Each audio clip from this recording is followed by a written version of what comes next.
Hi, today we are going to make traditional Slavic crepes. For this, we will need eggs, sugar, salt, flour, milk, and oil. Crack the eggs into an empty bowl. Add a little sugar. Add a pinch of salt.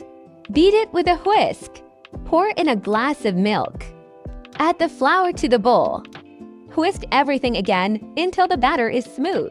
Add just a little bit of oil. Place the pan on the stove to heat up. Pour a little batter onto the hot pan. After a minute, flip the crepe. Then repeat all the steps until the batter is finished. The crepes taste best when served warm. Enjoy your meal!